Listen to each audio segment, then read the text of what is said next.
La mayoría de los hijos que abandonan la fe lo hacen porque tienen una mala relación con sus padres. Los estudios, esto es lo que nos muestran.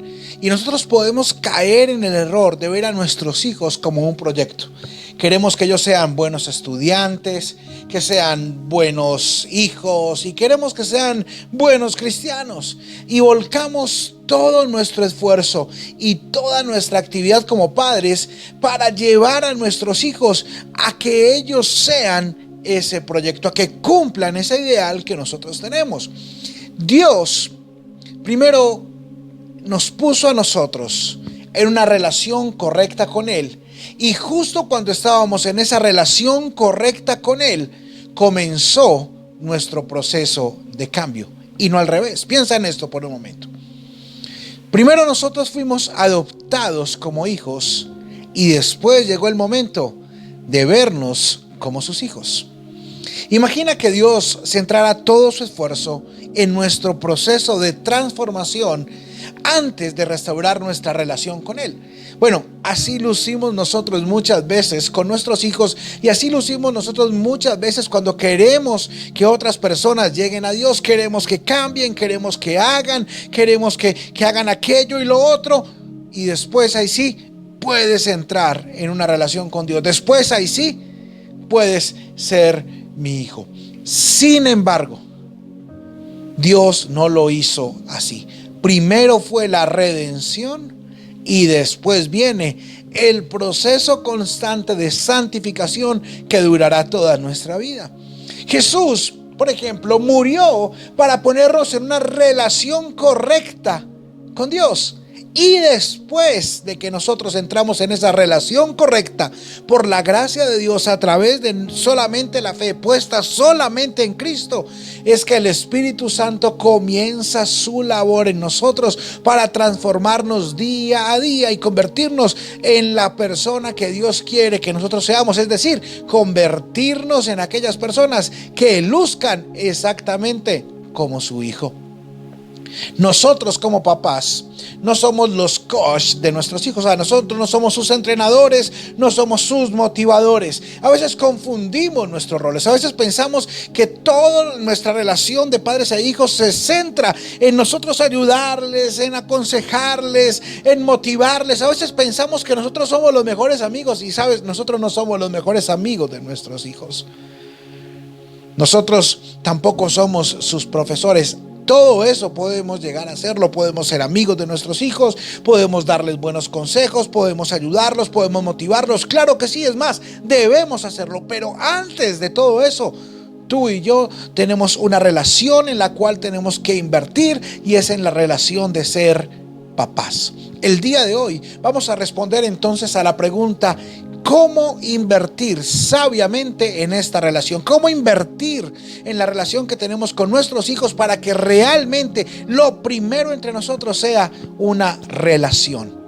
Antes que un proyecto, antes que un proceso, lo más importante es la relación. Vamos a hablar de 3 conceptos esta mañana muy sencillos que debemos tener en cuenta para invertir de forma intencional en la relación que tenemos con nuestros hijos. Y para hacerlo, permíteme volver en esta mañana, por favor, a Lucas capítulo 15, a la parábola del hijo pródigo.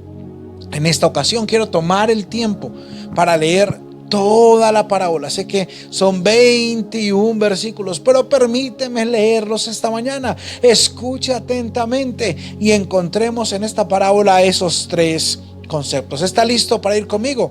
Vamos entonces a Lucas capítulo 15, versículos 11 en adelante. Dice así: para ilustrar mejor esta enseñanza. ¿Cuál enseñanza? La enseñanza que Jesús le había dado a los fariseos y religiosos de su época, diciéndole o explicándoles por qué él hablaba con personas con las cuales ellos no querían hablar. Hablaba con gente que era indeseable en su sociedad. Entonces, para ilustrar mejor esa enseñanza, Jesús les contó la siguiente historia. Un hombre tenía 2 hijos. El hijo menor le dijo al padre: quiero la parte de mi herencia ahora, antes de que mueras. Imagina por un momento el corazón del padre. Entonces el padre accedió a dividir sus bienes entre sus dos hijos. Pocos días después, el hijo menor empacó sus pertenencias y se mudó a una tierra distante, donde derrochó todo su dinero en una vida desenfrenada. Al mismo tiempo que se le acabó el dinero, hubo una gran hambruna en todo el país y comenzó a morirse de hambre. Convenció a un agricultor local de que lo contratara, y el hombre lo envió al campo para que diera comida a sus cerdos. El joven llegó a tener tanta hambre que hasta las algarrobas con las que alimentaba a los cerdos le parecían buenas para comer, pero nadie le dio nada. Cuando finalmente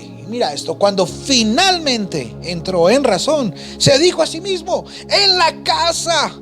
en casa hasta los jornaleros tienen comida de sobra, y aquí estoy yo muriéndome de hambre.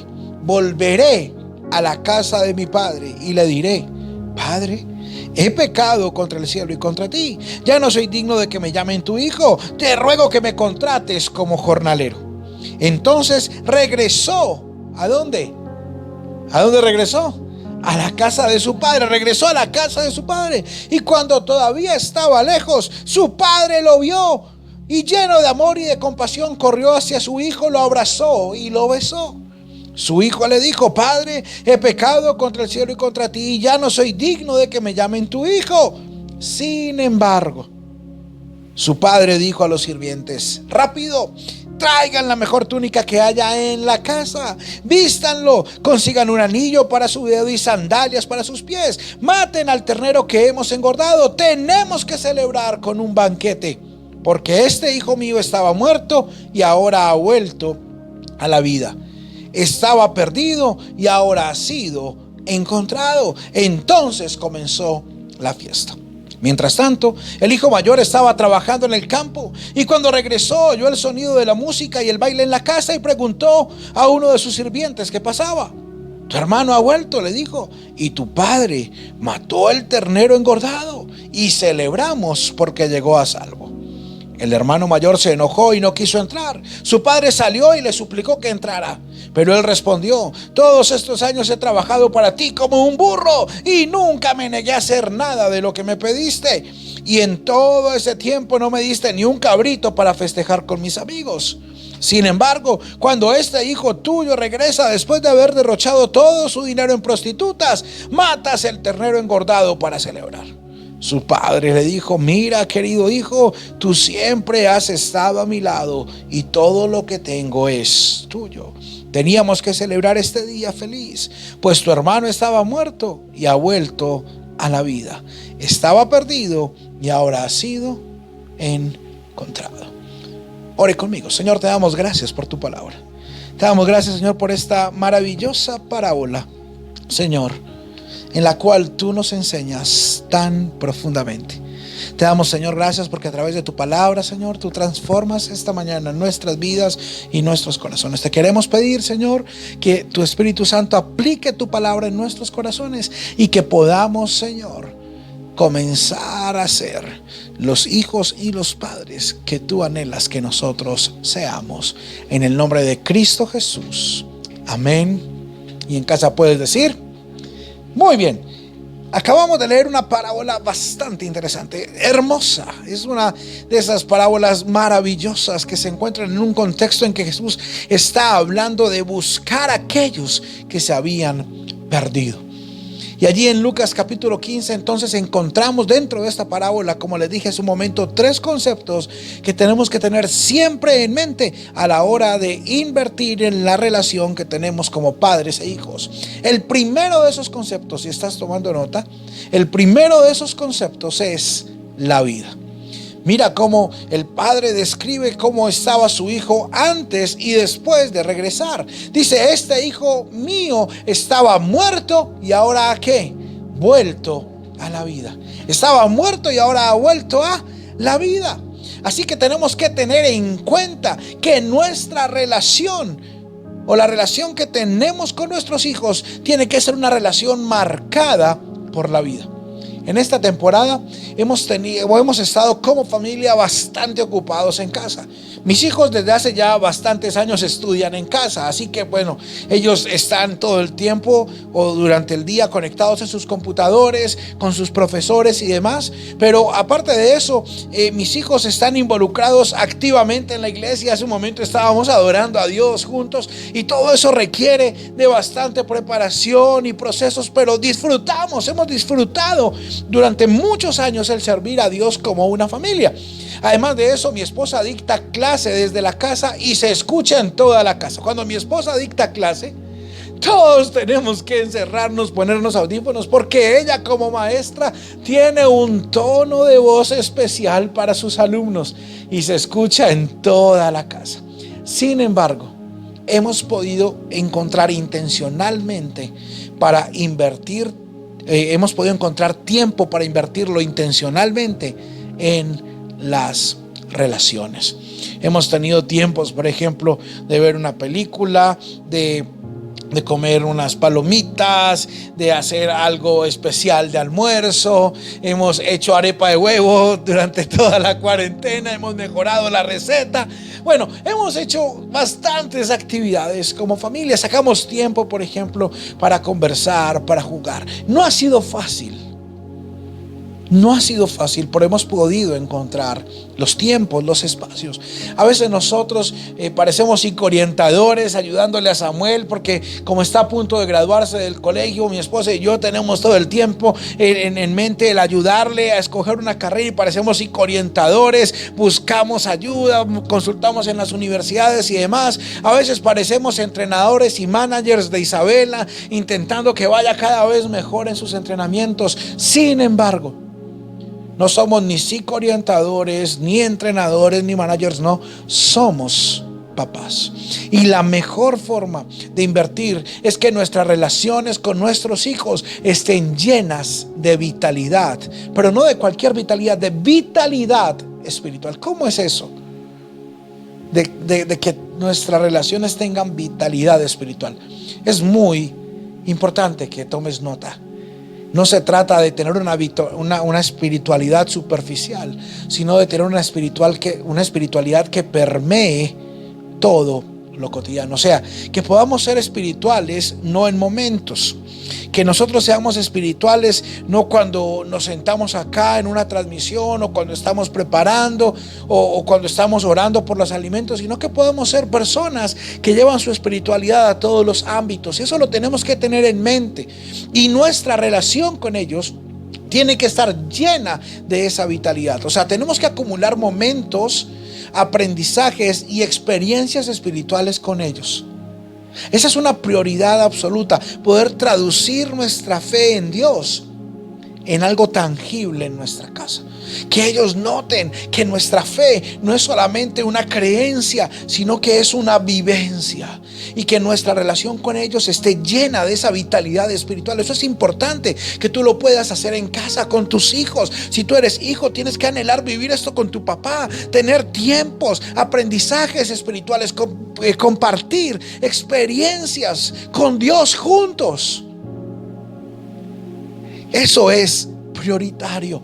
El apóstol Pablo le escribe a Timoteo en primera de Timoteo capítulo 5, en el versículo 4, y le dice: la responsabilidad de ellos, ¿de quiénes? De los hijos y de los nietos. ¿Por qué? Porque habían hijos y nietos que no querían atender a sus padres. La prioridad y la primera responsabilidad de ellos, dice el apóstol Pablo a Timoteo, la primera responsabilidad de ellos es poner en práctica la sumisión a Dios en su hogar. Wow.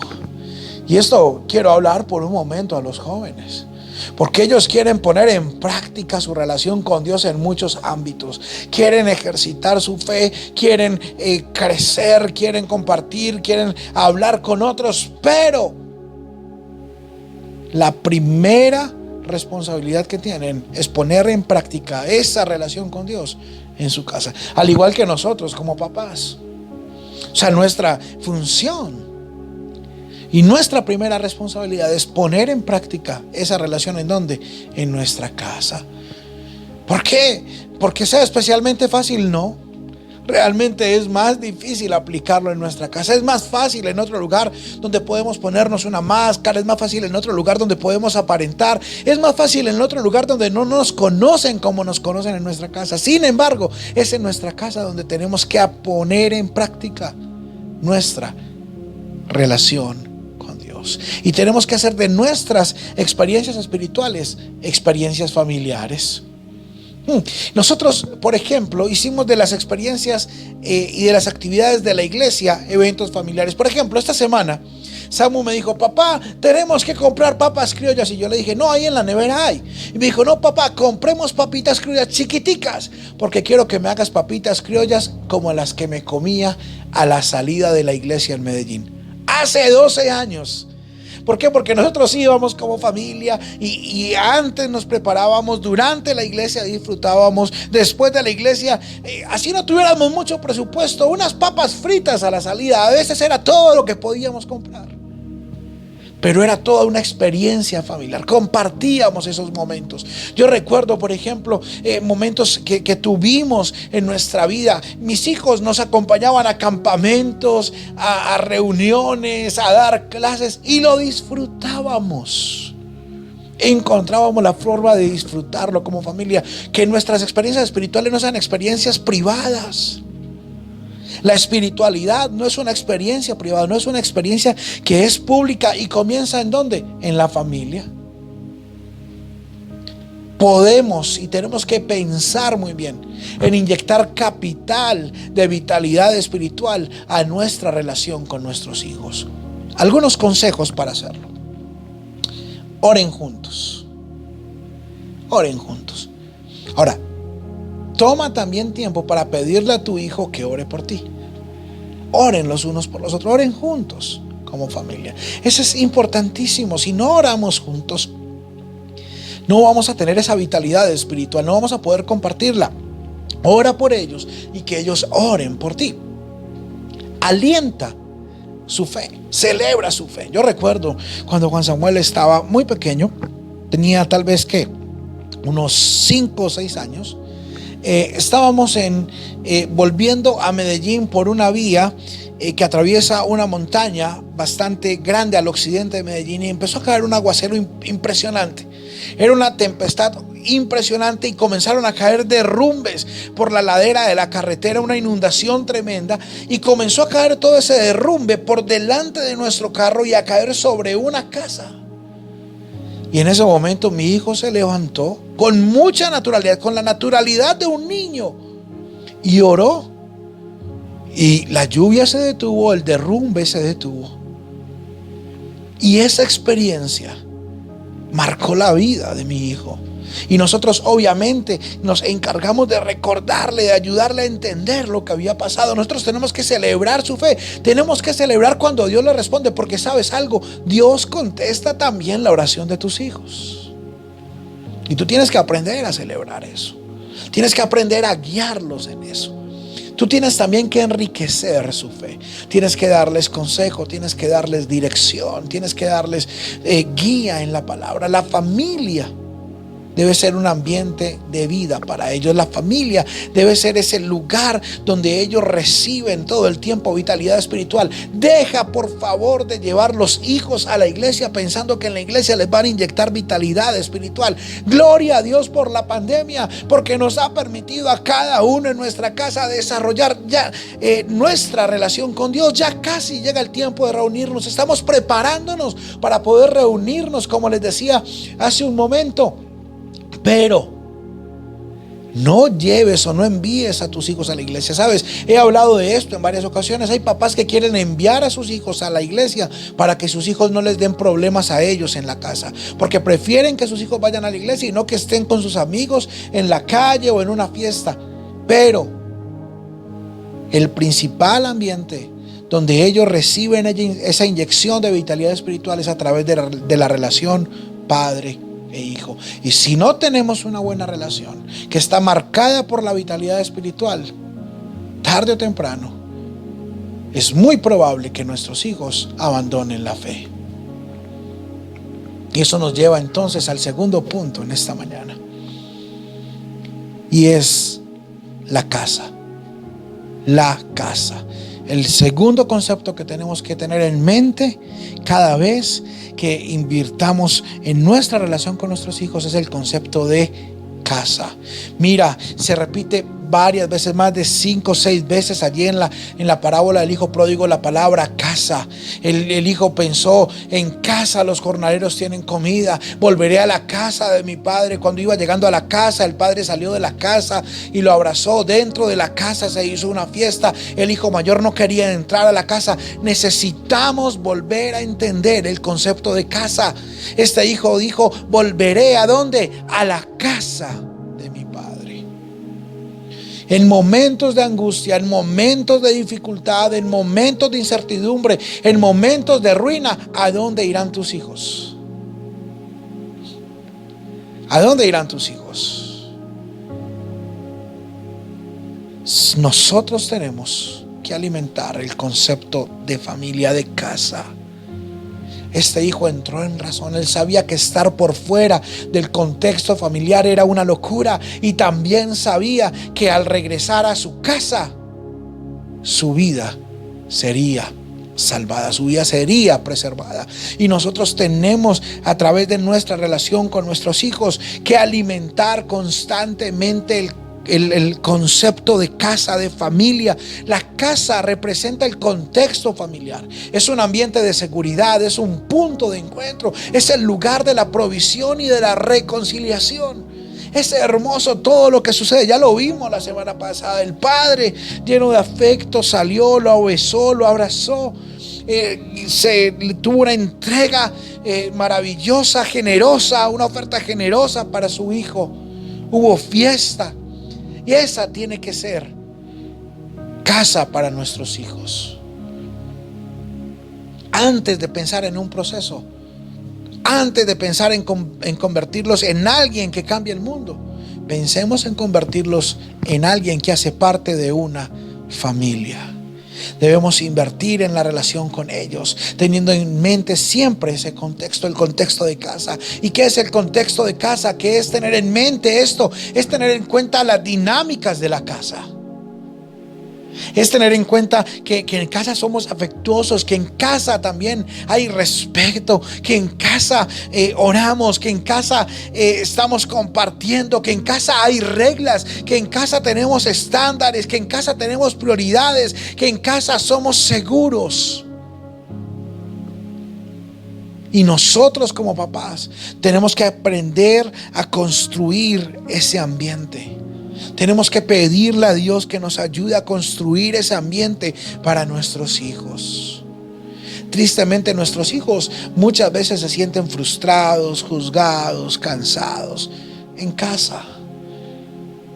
Hace unas semanas que mi hija estaba en el hospital. Allí cerca donde ella estaba hospitalizada había una niña que se había desesperado por estar en casa tanto tiempo encerrada y estuvo bastante alterada, y la tuvieron que llevar y hospitalizarla con medicamentos psiquiátricos para calmarla y demás, porque a veces en casa nuestros hijos no se sienten seguros, no se sienten tranquilos. Tristemente, la casa es uno también de los lugares donde más frecuentemente nuestros hijos o los hijos son abusados. Pero tenemos que hacer todo lo posible nosotros como papás para construir, para preservar, para invertir lo que sea necesario para que nuestros hijos tengan ese ambiente. El apóstol Pablo apela al ejemplo de la familia y se identifica con la responsabilidad que nosotros tenemos como padres de proveer ese ambiente seguro para sus hijos. Y le dice a los corintios lo siguiente, en 2 de Corintios capítulo 12 versículo 14, le dice a los corintios, les está diciendo que él no va a ir a buscar nada de ellos, sino que Pablo, haciendo o tomando el ejemplo de la familia, dice: al contrario, son los padres quienes mantienen a sus hijos. O sea, son los papás los que proveen este espacio. Proveen no solamente dinero, proveen afecto.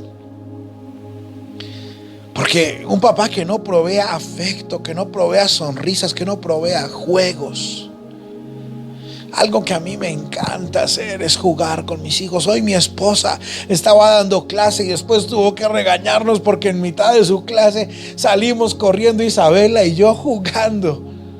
Pero nos encanta tomar tiempo en el día para jugar, para hacernos cosquillas. Samuel es un poco más serio, pero no le tiramos encima y le arruinamos su concentración. Pero tenemos que invertir en el concepto de casa. Este joven pensó que en casa hasta los jornaleros tenían comida de sobra. O sea, él sabía que en casa había generosidad. ¿Por qué? Porque él conocía el corazón de su padre, que era generoso. Y la casa tiene que ser el contexto de bienestar. Que nuestros hijos no tengan que salir a buscar afuera lo que deben encontrar en casa. Yo sé que como jóvenes todo el tiempo quieren buscar experiencias fuera de casa, pero nuestra función como papás es proveerles afecto, proveerles afirmación, proveerles bienestar. No nos equivoquemos, ¿ok? Nosotros no somos los administradores de un resort para nuestros hijos, no. También el ambiente de casa a veces los incomoda porque les damos corrección, les damos instrucción, les damos, sí, claro, asignamos tareas en la casa, gracias. Asignamos tareas en la casa, les llamamos la atención. Pero hay que ser generosos, como hablábamos la semana pasada, hasta para corregir a nuestros hijos. Darles toda la instrucción, toda la corrección que ellos necesiten. Igual que afectos, sonrisas y demás. En la casa es ese contexto. Y ellos no deben buscar afuera lo que necesitan en casa. Que sea la casa un contexto relacional antes que un contexto formativo. Tiene que ser la casa formativa, claro, pero primero tiene que ser relacional. Ahora, cuando nuestros hijos eran más pequeños era más fácil. Y a medida que los hijos crecen, que atraviesan la adolescencia, pues la verdad nosotros como papás hemos tenido que esforzarnos más para mantener ese contexto, para tener esos tiempos con ellos. Llega un momento en la vida de los muchachos en que quieren estar en su habitación, en su computadora, con sus audífonos, escuchando su música o haciendo sus tareas. No es como antes que querían sentarse a hacer tareas con uno, con colores, no, ya quieren hacerlas ellos, hablar con sus amigos. Sin embargo, nosotros como papás estamos llamados a no permitir que crezca una barrera. Tenemos que buscar, y esto es importante, tenemos que ser muy intencionales, papás, en buscar ganar el corazón de nuestros hijos. ¿Por qué? Porque va a llegar un tiempo donde su corazón va a querer estar lejos de casa, pero si lo hemos ganado con anterioridad, ellos van a poder permanecer en nuestra relación, aunque vaya cambiando con el tiempo, porque es natural, ya no son nuestros niños chiquitos, así queramos cargarlos como niños chiquitos. Ahora, esto es tremendo. Esta semana estaba hablando con una chica que fue discípula de nosotros cuando era adolescente y ya tiene varios años de casada, y la semana pasada tuvo a su primer hijo, un niño hermoso. Y yo le dije, bueno, ¿cómo estás? Me dijo, Sebas, no he podido dormir, me cuesta acostumbrarme al ritmo, quiero estar allí para mi hijo. Y yo le dije, Cari, tienes que tener en cuenta que en esta edad los días son largos, pero los años son cortos. De un momento a otro te das cuenta que hay etapas en la vida de nuestros hijos que ya pasaron. Y a mí me hubiera gustado que alguien alguna vez me hubiera dicho, mira, Sebastián, ten muy presente esto, porque esta va a ser la última vez que vas a cargar a tu hijo en público. Un día me di cuenta que ya no iba a cargarlo más en público, que ya no tenía ni siquiera la fuerza física para hacerlo. Llegan esos momentos, los años son cortos y tenemos que buscar ganar sus corazones. Mira, este padre salió al encuentro de ambos hijos. Este padre salió a encontrar al hijo menor que había desperdiciado todo su dinero, pero también salió a buscar al hermano mayor que, indignado, no quería entrar a la fiesta que él había organizado para su hijo menor. Los invitó a entrar, ¿a dónde? Al contexto de la casa, porque ¿dónde es la fiesta? En la casa. Y la forma en cómo nuestros hijos responden a esa invitación va a determinar mucho en sus vidas. Entonces, jóvenes, ustedes tienen que responder. Cuando ustedes vean que sus papás se están esforzando, mira, como papás somos tan torpes, tan torpes. No sabemos a veces cómo hacerlo. Y no solamente somos torpes, somos malgeniados, estamos preocupados, estamos ocupados y a veces queremos hacerlo, pero no somos capaces. Pero cuando tú veas que tu papá está intentando construir ese contexto de familia, responde, entra, enseña a tu corazón a responder al estímulo de tu padre. Y eso nos lleva entonces al tercer punto en esta mañana. Dijimos que el primer concepto que tenemos que tener en mente cuando construimos relaciones con nuestros hijos es el concepto de vida. El segundo concepto es el concepto de casa. Y el tercer concepto en esta mañana es la memoria. La memoria. En Lucas capítulo 15, versículo 23, mira lo que dice el Padre. Dice, tenemos que celebrar con un banquete. Este padre no le dijo a su hijo, ok, hijo, te perdono, ve y te haces en un rincón. No le dijo, ok, haz como tú quieras, entra y quédate con los jornaleros. No, lo llevó a su casa. Pero no le dijo, ok, hijo, qué cansado debes estar, acostémonos a dormir. Dijo, no, vamos a celebrar. Dijo, tenemos que celebrar con un banquete. ¿Qué estaba haciendo este padre? Estaba construyendo un gran recuerdo. ¿En quién? En la memoria de su hijo y en la memoria de toda la comunidad. Este padre estaba construyendo memoria, estaba construyendo hitos, estaba haciendo una fiesta tremenda. Y nosotros como papás tenemos que buscar los momentos y las ocasiones para construir memoria en nuestros hijos. La memoria es importante. Mira, de los recuerdos hermosos que tengo con mi papá son algunas salidas a pescar. Mi papá cada tanto salía a pescar con sus amigos y de vez en cuando me podía llevar a mí. Y entonces eran el carro de mi papá con un montón de señores y con un niño. Yo no paraba de hablar todo el camino.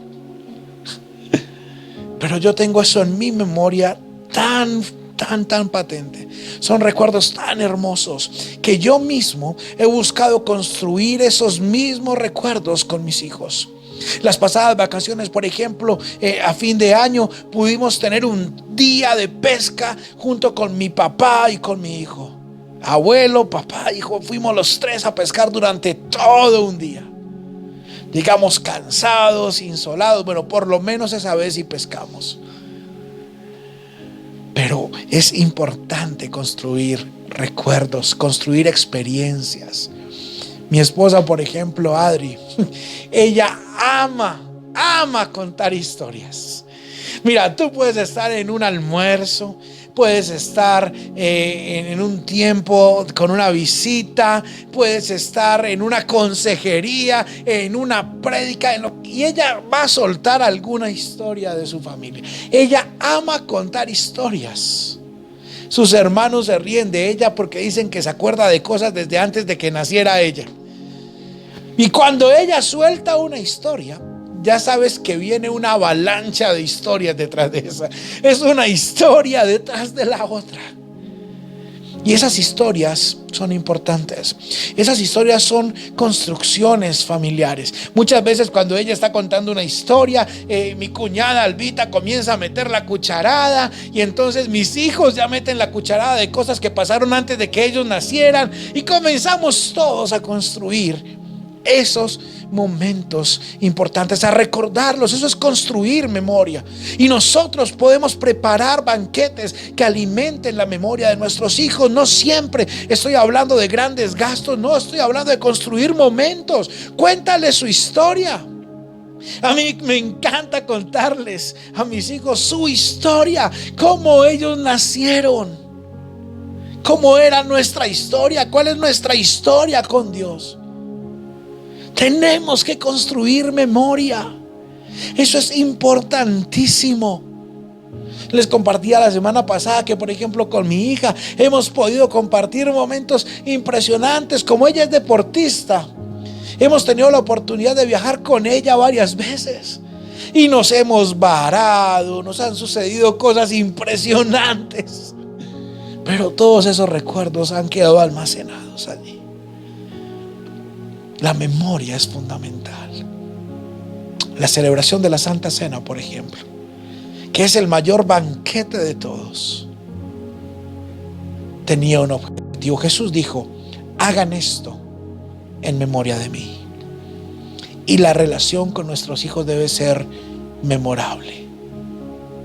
La relación con nuestros hijos debe ser memorable. Tenemos que invertir en nuestra relación con ellos, buscando que cada inversión, que cada momento quede registrado en sus corazones. Invertir en nuestra relación con ellos es el fundamento sobre el cual vamos a comenzar después el proyecto de construir, de ayudar a construir sus vidas. Pero no podemos hacerlo antes de tener una relación. Tenemos que asegurarnos de tener una buena relación. Una relación ¿cómo? Una relación con vitalidad espiritual, una relación en el contexto de la familia y una relación llena de recuerdos. Esa inversión tiene que ser nuestra prioridad. Quiero animarte en esta mañana a que como familia construyan estas relaciones. Puede que tú seas padre o madre soltera, puede que estés divorciado, puede que tengas hijos pequeños o ya adolescentes como los míos, tal vez tienes hijos adultos. Nunca es tarde para construir estas relaciones. Puede que tú seas una persona soltera que ya vive por fuera de su casa. Busca sanar la relación con tus padres. En la medida en que la relación con tus padres sea sanada, podrás construir un mejor matrimonio y una mejor relación con tus hijos el día en que nazcan. Eso es una prioridad en nuestras vidas. Invirtamos entonces teniendo en mente la vida eterna, el contexto familiar y la construcción de recuerdos. Antes de orar, quiero animarles a que ahorita, dentro de un momento, pongan en práctica esta enseñanza y conéctense con sus hijos a Igle Kids Live. Recuerden que todos los domingos tenemos una transmisión para ellos, pero no es solamente para ellos, es para la familia. No pongas a tu hijo al frente de una pantalla y te vayas a hacer el almuerzo. No, comparte con él, ríete con él, explícale, repasa en mitad de semana. Disfruta Igle Kids Live con tus hijos, que es un tiempo maravilloso. Y nosotros nos vemos entonces el próximo domingo a través de Facebook Live. Que tengas una excelente semana y que Dios te bendiga. Oremos juntos. Señor, te damos gracias por esta mañana. Te damos gracias por tu palabra y porque tú, Señor, estás obrando en nosotros. Yo te quiero pedir, Señor, en esta mañana por cada familia, Señor, por aquellas familias que tienen niños pequeños. Señor, yo te quiero pedir, Señor, que unas los matrimonios, que les des sabiduría, que les des gracia. Yo te quiero pedir, Señor, por los que son papás, madres solteras, divorciados. Señor, por favor, ayúdales, Señor, a construir esta relación, Señor, de una forma fuerte y sana, que sus hijos puedan crecer sanamente en la fe. Señor, gracias, Señor, por los que tenemos hijos ya adolescentes, por los que ya tienen hijos adultos. Te quiero pedir que nos enseñes, Señor, en cada etapa de la vida a poder aplicar tu palabra, Señor. En el nombre de Cristo Jesús. Y en casa también puedes decir amén. Ahora sí, que tengas una feliz semana.